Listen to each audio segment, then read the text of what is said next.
So our first question we have is around, and in fact, I think there was more than one question around class sizes. So I'm very happy to clarify for you the class sizes. So in 3-year-old kinder, we cap our classes at 20. In 4-year-old kinder, we cap our classes at 22.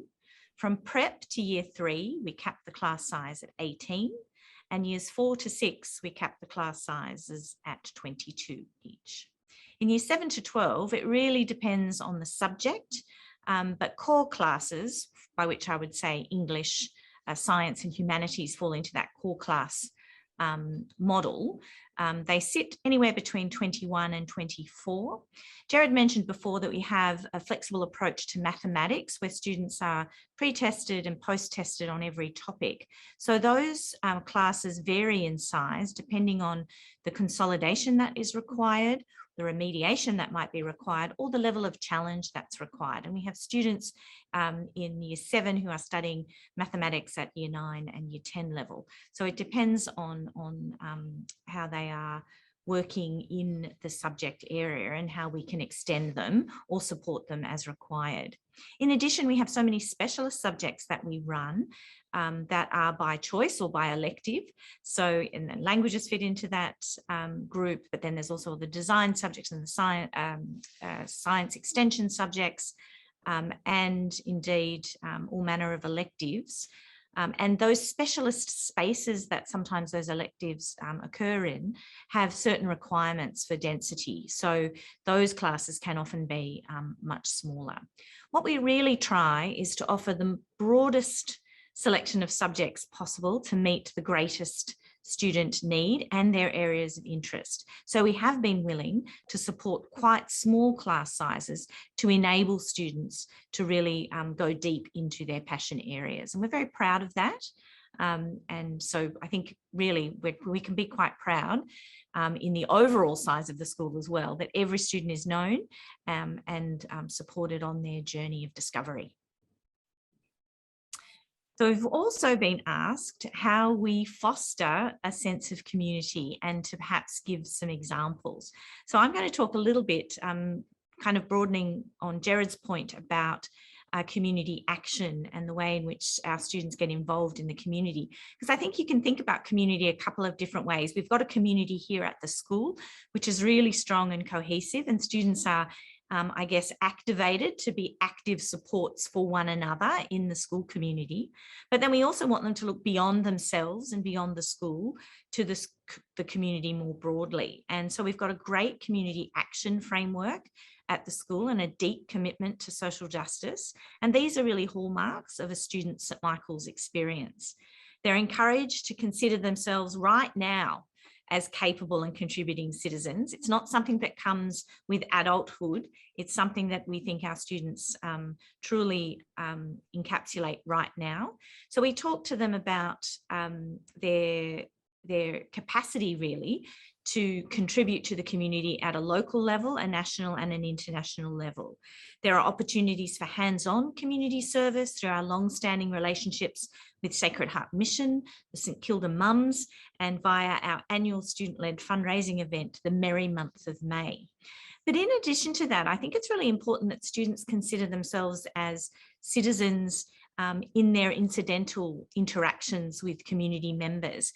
And I can remember a parent telling me she chose St Michael's because she was on a tram when somebody took ill on the tram, and one of our female students leapt to offer first aid and offered it so professionally whilst waiting, and so calmly, whilst waiting for first responders in Elizabeth Street in Melbourne, that this parent sort of said to the girl afterwards, "What school do you go to?" And the young woman said, "I attend St Michael's Grammar School." And that woman said, "Well, that is where I want my children to attend," because she saw such a calm, but also other-centered response to a fellow human in need. And that is really what we're trying to do here. We're trying to graduate good humans. They're not perfect, a long way from it, but they are held accountable to their purpose, their sense of belonging, and their sense of broader community contribution, and helped to find their way to make a contribution in any capacity that they have. And I think we're very proud of that. Community in the parent body is really fostered intentionally through our PCA, who are astonishing, the Parent Community Association here.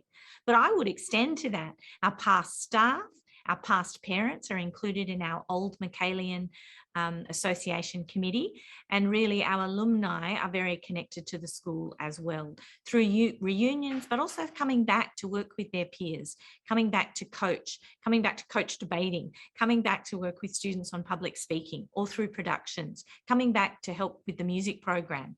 So we're really always thinking about the journey of a student and their family. And I've had lots of parents whose students have graduated, maybe their youngest has graduated year 12, who said to me in the last 4 years, oh, I'm not ready to leave yet. How can I stay involved? So this year we've just commenced a past parents association through the Old Michaelians. And I think that really speaks to the strength of the community.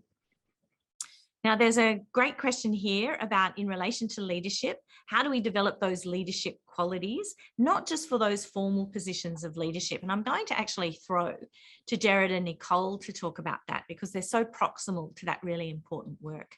So Gerard, do you want to start? Sure. Thanks so much, Terry.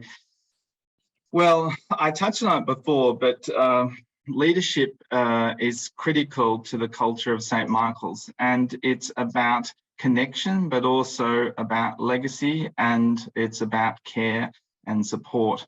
And the virtuous cycle of students coming into St. Michael's, being cared for by the older students and connected to the school by the older students repeats itself as those younger students in turn evolve into the leaders of the future. And we've just been through the really privilege. Well, I suppose it's quite emotional, but I feel very privileged to see students that I taught in year 7 being awarded leadership roles in the school in the formal sense for year 12. But I know in my heart that there are so many other students that I taught art back in year 7 who are embedded in leadership in the school through that variety of co-curricular and club opportunities that we have at the school. The clubs aren't just clubs in the traditional sense. The clubs actually have, for example, a focus and a purpose. They're not teacher run. They actually are facilitated by the students. So the students take on leadership in domains that they have their strengths and expertise and passion. And they connect students who otherwise might feel a bit shy and tentative in that regard, and give them opportunities to grow within those club environments. Not only that, when you look at the performing arts and the sports program, there's a very intentional process of having the senior sports teams mentoring and leading and coaching the younger teams. A perfect example just recently is the senior football leadership students visiting the matches of the younger ones and connecting with them, obviously disrupted by COVID, but it's a very intentional practice. And likewise, I was speaking to the Director of Performing Arts, and a very intentional practice is for the senior cast members to mentor and aligned with the junior cast members. So much so that we wanted to actually take the very best of what we do in this regard and put it in a framework to showcase that to our community, because the culmination of that, and I'll let Nicole talk about it, has been the formulation of the Student Representative Council, where students who don't have a nominal leadership role within the school are still able to be present, to have their voice heard and have agency, that is, have some of the power shifted to them and actually be heard and be impactful. And that runs from years 5 to years 12. Lastly, before I hand over to Nicole, I'll just say that we don't just have leaders and let them be. There's a structure behind it of portfolios, and those portfolios, say, for example, one is wellbeing, another is legacy, another is the environment, for example. Those portfolios work in leading and connecting younger students across the school in service such as, for example, community action, where you're not just raising dollars, you're raising awareness. It's fantastic. Nicole? Thanks, Gerard. Thanks, Terry. For us in a junior school, where we start is actually through our positive learning program, where children first learn to identify what they call their strengths or their lesser strengths. And some children have a natural inclination where they want to be at the forefront, and some of them want to take a step back. But what we get them to do is really value the strengths that they bring to their teams, their classroom team, or their broader year level team, or indeed the broader junior school. We've got some less formal opportunities for leadership. Our year fives are leaders and buddies to our kindergarten students, and our year sixes are buddies to the prep students. All year six students at the beginning of the year undergo the WELS leadership program, because we do say to them that you are all leaders. You all have capacity and agency and voice.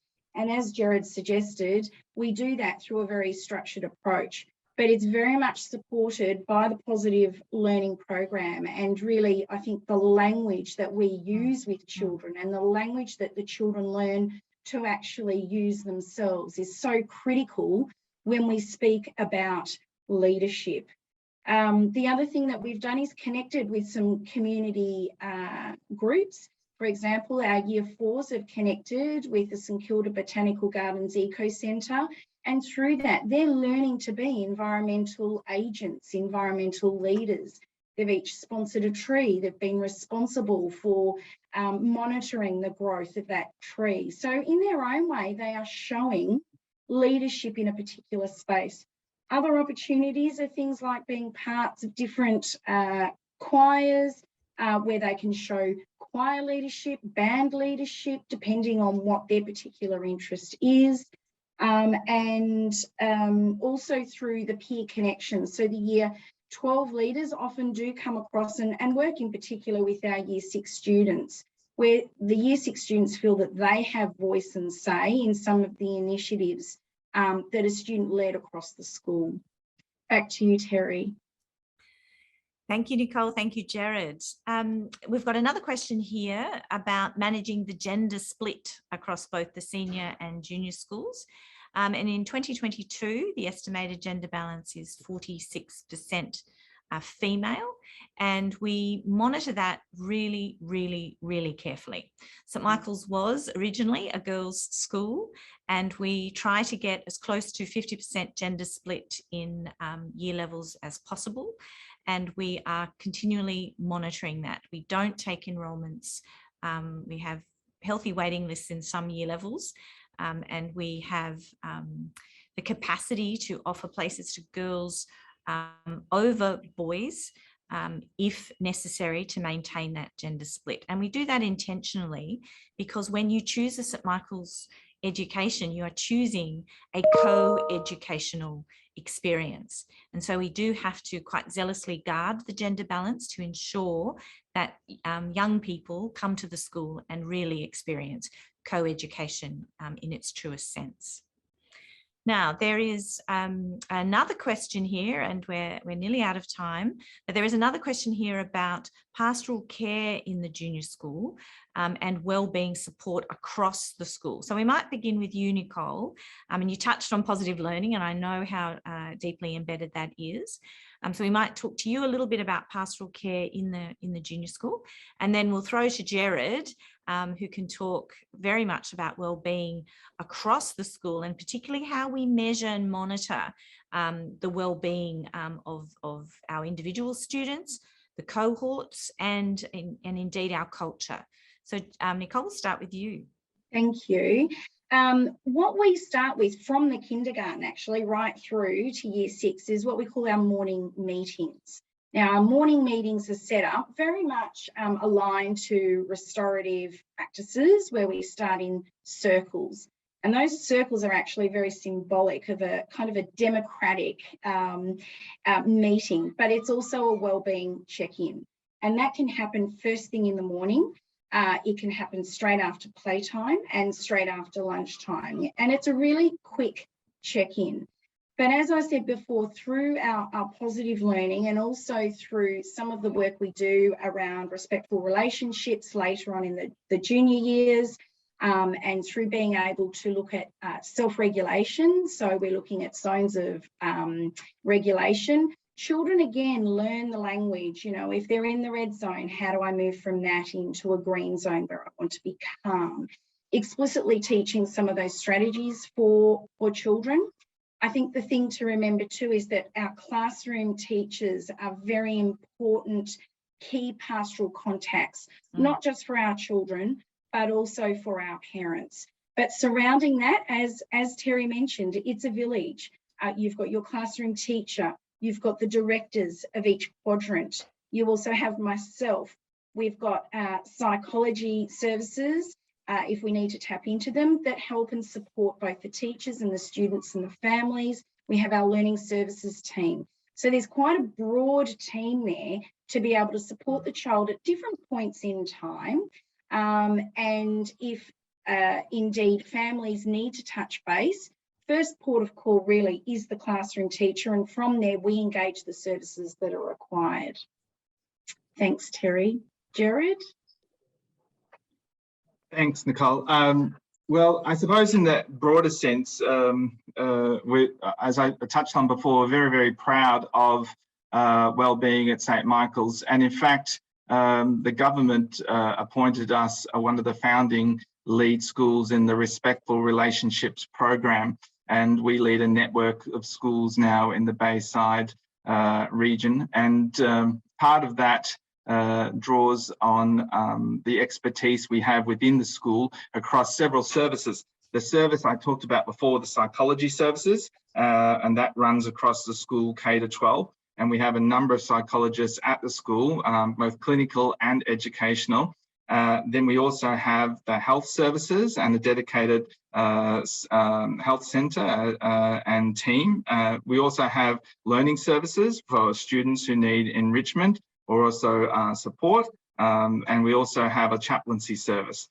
And that links in through the house system and the classroom system that we have at the junior school and the house system that we have in the senior school. And Nicole's touched on the fact that we have the very informal but critical eye on each student conversations, and they happen regularly. They happen regularly in the junior school. They happen regularly with the tutors, and the tutors talking about the students in their house with the heads of houses fortnightly. The heads of houses talking about the students in their care with the directors of the different quadrants, 7 to 9 and 10 to 12. And then those directors of quadrants talking to Terry, myself, and having specialist support come into those meetings where required. So you can see that there's an actual triage process where students are met with their pastoral needs at the point of requirement by those with the authority and the capacity to support them in the very best instance. Now, we talked about keeping our eye on the students, and that's critical, but an important element is also looking at data and being evidence-based. We have critical friends. I mentioned Professor Donna Cross, but we also have engaged Andrew Fuller to help draw together the very best elements of our pastoral care program within a framework. And we've also incorporated the use of Independent Schools Victoria to help us translate what we know about the very best practice in pastoral care into a system that served us very well during the COVID crisis. And that is having an eye on each student with a navigator who looks at a dashboard of well-being for each student, where students have a profile, a one-stop shop for them, their parents and the teachers to just look at metrics that point at academic engagement, attendance, performance, their own personal engagement, and critically, there's an element within pulse surveys that they take whenever they choose that will get them instantaneous responses with regards to their well-being, their sense of belonging, their sense of safety, their sense of connection. essentially a point where they can reach out and know that someone's going to catch them and connect with them. And I think that that's so important. We do have, even at a higher level, a broader framework tracking the relevance of the school with ISV lead surveys, and also the wellbeing profiler, which we're now, which was with Melbourne University, and with the help of Andrew Fuller, we're transitioning into our own survey that links more directly with the Independent Schools Victoria survey, so we can get a cohort and benchmark ourselves and our practices against like schools. So we pride ourselves on knowing our students, and we pride ourselves on supporting them and their families. And that's why I love this place, because it really is an authentic community based on relationships and care. Thanks, Terry. Thank you to you both. I think our final question, given the time, is from somebody who's asking how we're managing the students' return to school, given the significant mental health issues that have emerged among young people. And I think Gerard's and Nicole's response will tell you it's not something that we're just managing in the return to school. It's something we've been managing assiduously throughout, and we're quite proud of that. And the navigator role has been really crucial in that I'm a navigator for 8 students across years 9 and 10. Every adult teacher in the school is a navigator. And indeed, last year, we even had other members of the executive who were navigators as well. We wanted to make sure that students and their families were checked in regularly. And that's why we came up with the term navigator, because we realised really early on in the pandemic that in the pivots that were happening and the speed with which things were happening, that it wasn't just a child who was going to have to manage the disruption, it was the whole family. People working from home, people trying to manage their children. And so we came up with this idea of we'd have someone who could steer them, someone who could be their point of contact, someone who could be their compass. And so we came up with the term navigator, and we've held on to that because it was really one of the things that at the end of 2020, students, staff and parents told us through survey instruments that they really valued and they felt really seen and known and heard. And that's all students, because it's just as important that students who have challenges are seen and responded to as students who are going along just fine. And many students have been very resilient throughout this. And let's face it, some students have really enjoyed online learning and working at their own pace. So it's really about not making assumptions about how students were managing, but actually finding out from them and their families how they are managing and responding as required, just in time and in an individual sense to every circumstance. And that's been a truly wonderful journey. I'm very connected to my 8 navigator students. Well, actually, I've got 10 this year, and their families. And I think it's been wonderful to see them grow. And really, I've seen them grow in terms of agency and capacity to manage their learning journey through the dashboard that Gerard has mentioned. So actually having them understand and set goals for their learning, and we set goals in relation to their academic learning, their co-curricular involvement, which we've kept all of our co-curricular activities online, and then also in terms of their well-being. So helping them set realistic and achievable and aspirational goals in all of those areas have been part of the navigator journey. And I think as we come back on site again, we've committed to the navigator check-ins for every year level in a staggered sense, prior to that return, to make sure that we're all ready. We're getting back in the routines of rising, we're getting back in the routines, but we're also triaging, as Gerard mentioned, and we use that term at St Michael's a lot, any point of need that might be required to be addressed before the return. So that's essentially how we're managing it. And I wouldn't say it's any different this time to what it has been throughout the pandemic, because that system has shown itself to be a robust, responsive and resilient one, and one that we're very proud of. So now, if you've put a question in and your name is against it, we promise to get back to you via email at the end. I just wanted to end by saying that if you want to email us directly, you can at enrolments@michaels.vic.edu.au with a question. We've got very limited places, we're pleased to say, remaining for 2022, and we're actively filling positions for 2023. If you're interested in a place for 2022 and you haven't already made an application, don't be deterred. It only takes a phone call to ask if there's any availability, and the number is 038530 3310.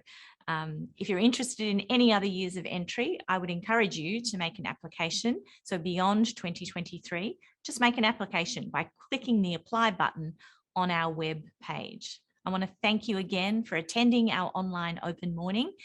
We hope it's been valuable for you, and we look forward to hearing from you if you have any more questions. We'll now conclude the event. Thank you. Have a lovely day, and let's hope for some sunshine over the weekend. Take very good care. Thanks again.